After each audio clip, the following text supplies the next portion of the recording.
Earlier today, I asked you guys on Twitter, what is the boldest thing you believe about 2022 that you would bet money on? So I'm not asking you to just throw something outlandish out there. Now, most of you still fell victim because you knew money really wasn't on the line and no one was ever going to go back and vet this 6 months from now. But I got about 10 of them here that we need to talk about right quick. I mean, one of them was something that's always floated around for like the past decade. John Dunn, for example, says, this is Saban's last go-around. How many of you believe this? John does. I don't believe that that's the case. However, I will say this.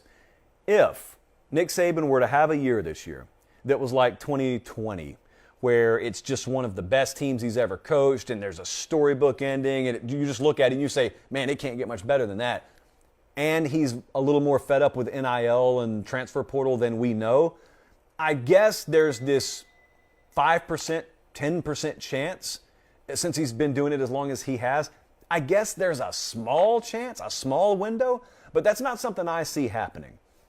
Then again, when will you ever see it coming? So some of you do believe this. I think maybe you're trying to wish it into existence, but some of you do believe this may be Saban's last year. I don't think we're there yet. I think we're a few years away from that. Next up, I think this is a little bit ridiculous, but you know what? Let's talk about it anyway. Rev suggesting a Georgia tight end will be a Heisman finalist. EL Dog down there goes a step further. Stetson Bennett will be in New York as a Heisman finalist. Where's the bubble at? Let's just say the bubble's over here, okay? I got a pen in my hand. Pop. There's not going to be a Georgia offensive player as a Heisman finalist. That is not Georgia football. It's just not. And I'm the guy who 15 minutes ago told you, I think offense could kind of secretly be the identity of this team this year. I've been wrong before, like 2 or 3 times, to be honest with you. If a Georgia offensive player is a Heisman Trophy finalist, I'll just sit here and tell you I'm wrong.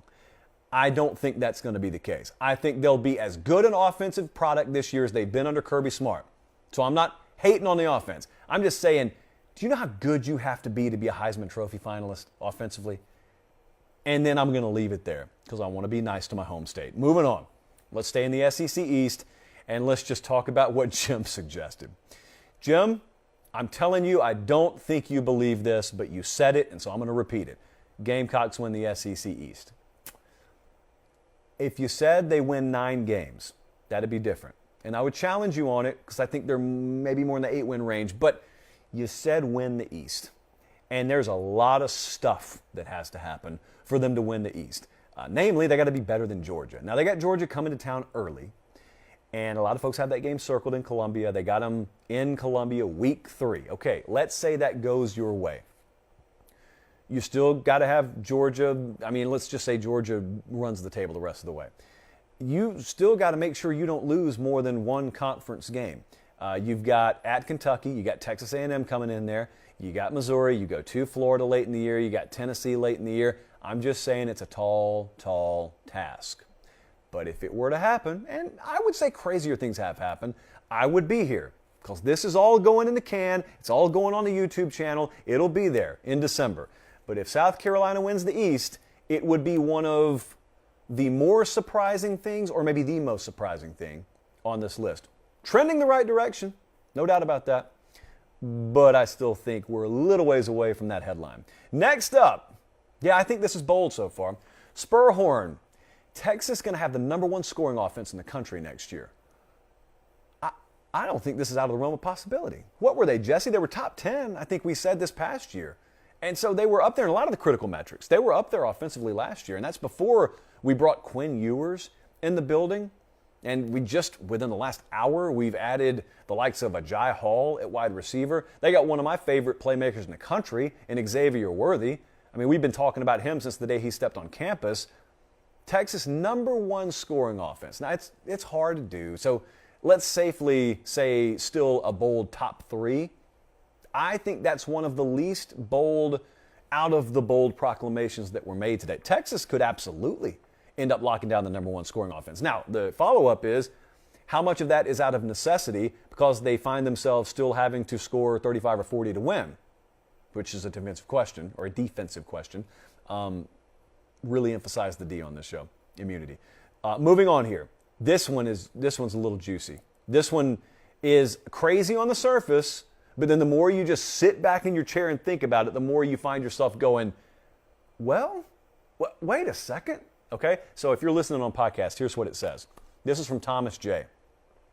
He says, Pitt is going to make the playoff. Like I told you, when I first say it, you look in your mirror and you say, is he outside his mind? What is he high on? I get it. Pitt is a very good program right now. A lot of the advanced metrics folks out there, that's the team they're whispering about, because all people know is, well, without Kenny Pickett, what are they going to do? Well, they added Keaton Slovis. I mean, they've got a plug-and-play quarterback there. They've got culture now. Pitt's one of the quietest, solid cultures and solid developmental programs in the country, and now they get an opportunity without Clemson on the regular season schedule, and I don't think they're scared to play Clemson, but this is an opportunity where they have a unique mixture of avoiding the perceived favorite in the conference in the regular season, but they also get enough out-of-conference beef. If we could, guys, can you throw the schedule back up there for a second? They've got enough here where they're not one of those ACC teams where you look and you say, oh, they've got to go undefeated. Because they got West Virginia on the schedule to open. They've got Tennessee. Those are two big out-of-conference games to open the season. Welcome back. Backyard brawl, by the way. And then they get into conference play, and they play enough of the middle to upper tier of the ACC. They play Virginia Tech. They play North Carolina. They play Virginia. They play Miami. They've got enough meat on the bone here where they could afford to lose a game, and if they win the ACC, they could still be a playoff team. That could happen. I think it's bold. Yes, certainly. That's why we're talking about it on the show. This would not be the craziest thing in the world. Like, they could go on a Michigan State type run this year and easily find themselves in contention. And while we're at it, I do want to apologize to Pitt and Tulane, because the other day we were talking about best color combos in college football. Pitt's got one, and Tulane's got one. So I apologize for leaving them out. We move along here. There's a lot of boldness, I told you. That's what we were looking for. AJ, never heard of her. AJ, USC wins 10 games. This could be true. Could also be true they win 7 games. USC is going to be a high-octane team to watch this year. There's going to be wild volatility and potential outcomes. They open, you know what? Let's have a little quiz here. Do you know who USC opens with this year? It's not UCLA. Nope. It's not Oregon. Rice. What is the number one rule on the show? Do not lose to food. Or in this case, don't let food come within 4 touchdowns of you. But then they open conference play the very next week on the road at Stanford. This is a schedule where you look at it and you say, oh, we'll be favored there, and there. But it's also a schedule where you say, oh, we could get upset there, we could get upset there. So it's just going to be, I don't think there's any skill in really predicting this right now. There's so much unknown, yet there's so much skill, there's so much excitement. They go to Utah and Arizona back-to-back, got a bye week between there. Listen, it could happen. JP, Angels in the outfield, it could happen. Mildly bold take there by AJ.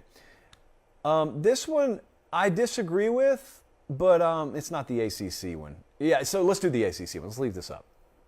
Robert Brewer. His bold take is the ACC will easily be the second best conference. And I want to stress the word easily because that's the last bit of credibility I'm going to give this tweet. The ACC will not be the second best conference east of the Mississippi River. So this is ridiculous. Easily the second best conference in the country is a stretch too far for me to even entertain in the bold takes segment of Late Kick in April. There's a long way to go. Okay, there's no top dog in the conference right now. Like Clemson, is there any guarantee? Because that's what you're predicating everything on. Clemson's back, and then Mario pops a 9 or 10 win season year one. A Virginia Tech or Virginia, one of the Virginia schools pops in year one. Jeff Collins hopefully gets Georgia Tech back on track. And then Wake Forest continues to do Wake Forest things. Maybe Pitt does surprise people like we just talked about. There is a lot that has to go right. North Carolina, who I happen to be a believer in, needs to be this year what folks expected to be last year. There's a lot of hope. Okay, there's a lot of needs there. And I don't think we're going to fulfill them all. You're talking about the SEC and the Big Ten just east of the Mississippi that the ACC is not going to be better than this year. So I think I'm right on that one. I'm going to speak pretty definitively. There's a little ways to go before the ACC starts talking like this. Now this next one is the one about the playoff, I think. Yeah, how about this? John says there will be no first-timers making the college football playoff. Now, we're several years in. I think we're like 8 years in now, so it's getting easier and easier to say this. But I still think he's wrong. I still think there's going to be a first-timer in the playoff this year. Now, we were starting to look down the list at how many teams would be first-timers. Miami would be a first-timer. Pitt would be a first-timer. Michigan State would not. You got to remember, they made it. But you know who would be? USC would be. Texas would be. So there are still a couple of really big brand names out there who would be first-time playoff teams. I don't know who it's going to be. None of you were talking about, well, maybe some of you were talking about Cincinnati last year, but no one was picking Michigan to make the college football playoff last year. They did. So I still think there's a first-timer out there, and I think this fall we will have a first-timer make the playoff. What I'm not ready to do quite yet, because it would be bad for business, is reveal to you whomst that is. Pause. Bookmark it. Those are the college football playoff participants, if you're watching on YouTube so far, by the way. I think people forget Michigan State made it. I think people forget Washington made it. Florida State, that's the first year back there in 2014. So FSU and Oregon made it that first year. And since then, you know, it's been a lot of monotony there. Alabama's made it 7 times. It's insanity. Okay, there are 2 more here. We got a juxtaposition here. We got dueling bold proclamations to talk about with LSU. So Robbie thinks Jaden Daniels will be a top 3 quarterback in the SEC.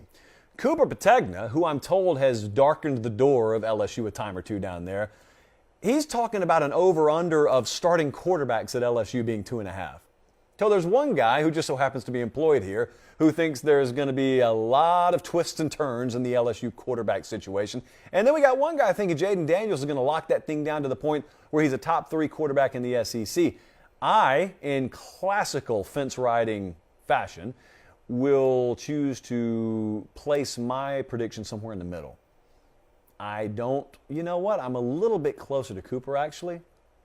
Pains me to say that sometimes, but I've told you ever since the beginning of spring, I'm not embracing this Jaden Daniels hype train quite yet. They have their spring game this Saturday. I think LSU does. So, not that that'll be the end-all, be-all, but I got to see that guy come in there and beat everyone out. I got to see him beat Nussmeier and Miles Brennan out. We'll say if/when that happens, then I can start talking about it. Because we're talking about Bryce Young. I happen to believe in Hendon Hooker, but Anthony Richardson at Florida, you got KJ Jefferson. Stetson Bennett is just there at Georgia. That's bold. Yeah, I think it's bold. Not out of the realm of possibility, but I think it's bold. Last one here. This one would be a first-timer making the playoff for sure. Anthony, just flat out calling the shot. Ole Miss makes the college football playoff. Now, what I was looking at immediately, I went to their schedule. Of course, if they win the SEC West and they go to Atlanta and win the SEC title, they figure to be in the playoff. Okay. But then the follow-up, we've seen it happen in the SEC before, is they get beat, let's say, by Alabama, and that's in, the 3rd to last week of the season. But what if they're unblemished the rest of the way? It's a long shot, but let's just say the best-case scenario unfolds. Well, can they still make it in? I think the answer is yes, when you consider who all they would have played. They've played an SEC Western Division schedule. They've got LSU, they got Bama at home. They got LSU on the road, A&M on the road, Arkansas on the road, and they got 3 road games and a 4-game stretch on the road. If they were to go through that and their only losses to Bama, especially if Bama goes on to Atlanta and wins and make the playoff, yeah, Ole Miss could be one of those non-division winners that sneaks in because they have that good a strength of schedule. They would need dominoes to fall elsewhere, but we were talking good about Ole Miss the other day, and Lane Kiffin retweeted it and said it's rat poison. It's a lot more preferable to have to deal with the rat poison than for no one to be giving you rat poison to begin with. Because if you're not at least being fed some rat poison, that means the potential's probably not even there. So that's some boldness that a lot of you had. We're not even remotely close to done with this. We had about 500 or 600 submissions, likely more than that. We checked 2 hours ago. So we got a lot of meat left on the bone. Said that a lot tonight. We got a lot of meat left on the bone. But some boldness there. I respect it. Most of it I respect.